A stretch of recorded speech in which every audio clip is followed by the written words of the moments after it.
Second world war में लाखों कैदियों को टॉर्चर सेल में डाल दिया गया था। वहाँ उन्हें बुरी तरह टॉर्चर किया जाता था। उन्हें वहाँ फिजिकल और इमोशनल दोनों तरह से टॉर्चर से गुजरना पड़ता था। उन्हें अकेलेपन से भी गुजरना पड़ता था। कैदियों के सामने उनके दोस्तों की मौत हो जाया करती थी। उन्हें अपने दोस्तों और रिश्तेदारों को मरता हुआ देखना पड़ता था। ऐसे में कैदियों को ये लगने लगा था कि उनका भी मरना अब पक्का है। ये सब देखकर कैदी इमोशनली बहुत डिस्टर्ब हो जाते थे, बर्दाश्त नहीं कर पाते थे और वो सदमे से ही मर जाते थे। सेकेंड वर्ल्ड वॉर में कैदियों को रखने के लिए कई कैंप्स बनाए गए थे। उन्हीं कैंप्स में से एक कैंप में बंद थे psychologist doctor Victor Frankl. Victor उन कैंप्स में 3 साल तक रहे। उन कैंप्स में उन्होंने जो भी देखा, जो भी एक्सपीरियंस किया, जो भी टॉर्चर सहे, किसी को मालूम नहीं था कि वो इसके बारे में एक किताब लिख देंगे। उस किताब की करोड़ों कॉपीज़ बिक जाएंगी और कई भाषाओं में वो किताब ट्रांसलेट हो जाएगी।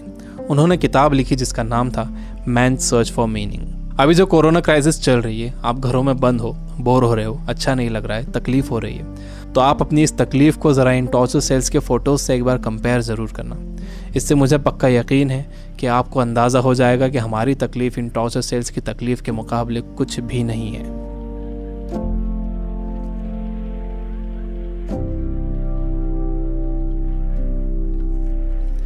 जब विक्टर को इन कैंप्स में डाला गया तो उनके साथ उनकी फैमिली भी थी, लेकिन सब के सब धीरे धीरे मरते गए। विक्टर एक इंसिडेंट बताते हैं। उनके साथ एक कैदी था। उसने फरवरी महीने के आखिर में एक सपना देखा। उसने विक्टर को बताया कि कल रात उसने एक सपना देखा था। सपने में एक आवाज़ गूंजी कि मुझसे जो पूछना है पूछो। तो मैंने उससे पूछा कि हम इस कैंप से बाहर कब निकलेंगे।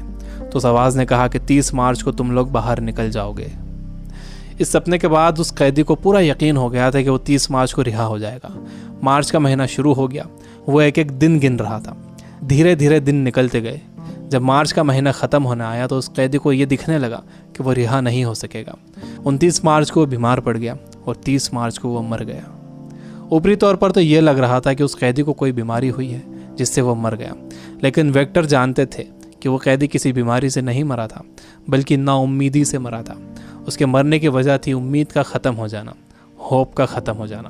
Biggest lesson of this book, इंसान को तकलीफ़ें नहीं मारती हैं, इंसान को धोखा नहीं मारता है, इंसान को चैलेंजेस नहीं मारते हैं, इंसान को नाउम्मीदी मार देती है। जिस इंसान के अंदर आने वाले कल की कोई उम्मीद नहीं होती, कोई ख्वाब नहीं होता, वो इंसान भी नहीं रहता।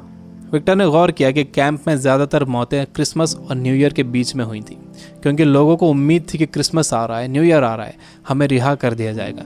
लेकिन जब ऐसा नहीं हुआ तो उनकी उम्मीदें टूटी और वो मर गए।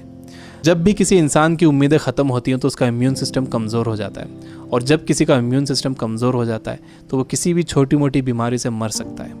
यानी पहले उम्मीदें ख़त्म होती हैं, उससे इम्यून सिस्टम कमज़ोर होता है, उसके बाद वो बीमारी ताकतवर हो जाती है। दूसरी चीज़ विक्टर ये बताते हैं कि आपके पास ज़िंदा रहने के लिए एक बड़ा सपना होना चाहिए, एक लॉन्ग टर्म गोल होना चाहिए। जिसके पास आने वाले कल के लिए बहुत बड़ा ख्वाब है, उसके लिए आज की तकलीफ़ें, आज की प्रॉब्लम्स बहुत छोटी होती हैं। जब किसी का बिलीफ बड़ा होता है, किसी का कॉन्फिडेंस बड़ा होता है, किसी का सपना बड़ा होता है, किसी का कमिटमेंट बड़ा होता है, तो उसके सामने आने वाली क्राइसिस, प्रॉब्लम्स, तकलीफ़ें सब छोटी हो जाती हैं। हम कोरोना वायरस की क्राइसिस से घर में रहकर मुकाबला कर सकते हैं। आपको अपनी सुरक्षा करना है, लेकिन इससे घबराना नहीं है। आपको अपनी उम्मीद को ख़त्म नहीं होने देना है। विक्टर कहते हैं कि जब कोई प्रॉब्लम या बीमारी आती है तो आपकी बॉडी कमज़ोर पड़ जाती है, लेकिन आपका माइंड बहुत पावरफुल है। आपको इसे कमज़ोर नहीं पड़ने देना है। आप रोज़ टीवी देख रहे हो, आप बुरी न्यूज़ सुन रहे हो कि इतने मरे, इतने बचे, इतने सीरियस, यह आपको मेंटली वीक बना देगा। आप मेंटली वीक हो जाओगे तो आपका इम्यून सिस्टम भी कमज़ोर हो जाएगा, जिससे आपका बीमार होने का ख़तरा बढ़ जाएगा। विक्टर कहते हैं कि वो 3 साल इन कैंप्स में इसलिए ज़िंदा रह पाए क्योंकि उनके पास कल के लिए बड़े सपने थे, विल पावर थी, उन्हें ये किताब लिखना थी। तो वो सारी प्रॉब्लम्स, सारी तकलीफ़ें उनके सपनों और इरादों के आगे छोटी पड़ गई और वो इन सब से बाहर निकल गए। तीसरी चीज़ जो विक्टर ने ऑब्जर्व की थी वो ये कि जब इंसान के सामने कोई प्रॉब्लम आती है तो वो उसे कैसा मीनिंग देता है। वो उसे पॉजिटिव मीनिंग देता है या नेगेटिव मीनिंग देता है। जैसा भी आप उसे मीनिंग देते हो, ये मीनिंग ही उस प्रॉब्लम को आपके लिए मुश्किल या आसान बनाता है। आपका मीनिंग उस प्रॉब्लम को या तो और बढ़ा देगा या उसे ख़त्म कर देगा।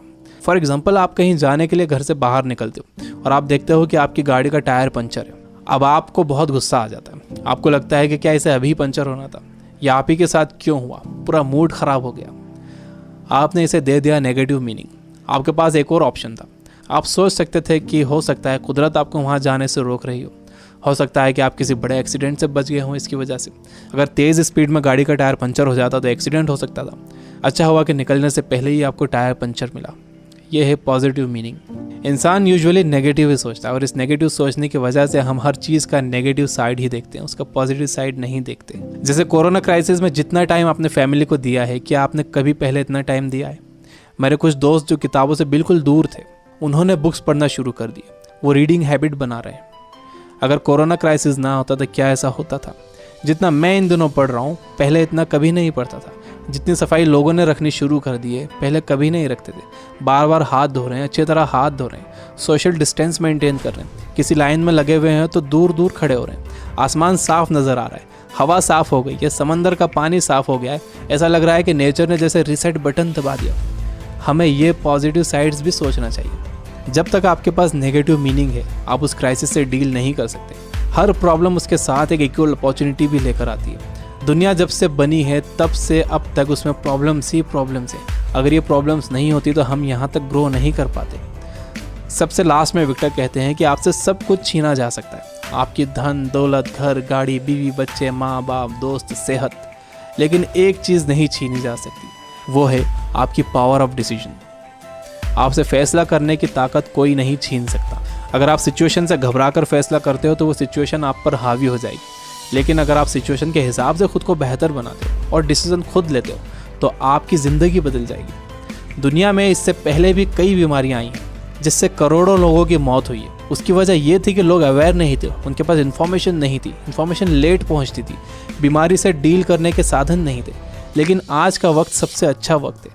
हमारे पास इन्फॉर्मेशन बहुत तेज़ी से पहुंचती है, हमारे पास साधन है। मुझे पूरा यकीन है कि आगे और भी अच्छा वक्त आने वाला है और मैं आपको उम्मीद दिलाता हूँ कि आगे सच में बहुत अच्छा वक्त आने वाला है। You guys are amazing. Keep reading, keep learning, keep growing. Thank you for watching.